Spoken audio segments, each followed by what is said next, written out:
कल का जो सानिया है, कल का जो एक्ट है, मैं उसकी ना तशहीर करनी चाहिए ना ज्यादा बात करनी चाहिए। ये एक अच्छा एक्ट नहीं है, लेकिन आप हमारी मजबूरी को समझें, हमारी परेशानी को जाने। हम पिछले 1.5 साल से कौन सा दरवाजा ऐसा है जो हमने नहीं खटखटाया, जो कराची इलेक्ट्रिक हमारे साथ ज्यादती कर रही है। पिछले जुम्मे वाले दिन आप मीडिया के भाइयों ने ही, जब हमने बोल्टन मार्केट का एहतजाज किया, वहां से हम सीधे गए हैं वेस्ट पार्क पे कराची इलेक्ट्रिक के दफ्तर में। वहां बैठ के जो हमारे मुज़ाकरात हुए, हमने लिख के दे दिया 17 अगस्त 2023 को कि जब अगर आप हमें बिजली प्रोवाइड नहीं करेंगे तो हम बिजली के बिल अदा नहीं करेंगे।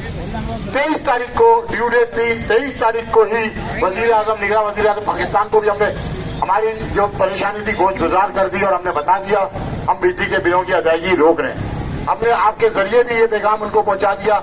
उसके बाद आप देखें जिस तरीके से आगे कल उन्होंने 12 गाड़ियों में 50 बंदों का हमला आके जो बदतमीजी, जो तूफान बदतमीजी मार्केट के अंदर मचाया है इन्होंने, कि आपकी अल्लाह की पनाह और आप सोच नहीं सकते। बेसिकली हम ताजिर लोग हैं, हमारे पास मोबाइल कैमरे चालू नहीं होते, कैमरे के हम फौरन वीडियो बनाना शुरू करते। हम तो इस चीज से निकले नहीं थे और ये मामला हो गया।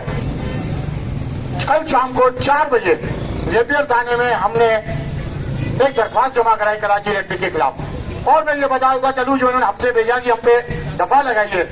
हमने तो उन लोगों को जो गैर कानूनी तरीके से कनेक्शन काटने आए थे, जो जम्पर उतार दिए, मीटर लेकर जा रहे थे, उनको सिंध पुलिस नेपियर थाने के SHO के हवाले किया है, जिसमें एक उनका शिफ्ट इंचार्ज है जो कि एडिशनल डायरेक्टर है या किसी एडिशनल असिस्टेंट मैनेजर की पोस्ट पे, और 5 में से 2 ड्राइवर हैं, 3 लाइनमैन हैं और 2 गाड़ियां हमने उनके हवाले की है। और हमने ये तक कहा कि ये हमारी अमानत हम आपको दे रहे हैं।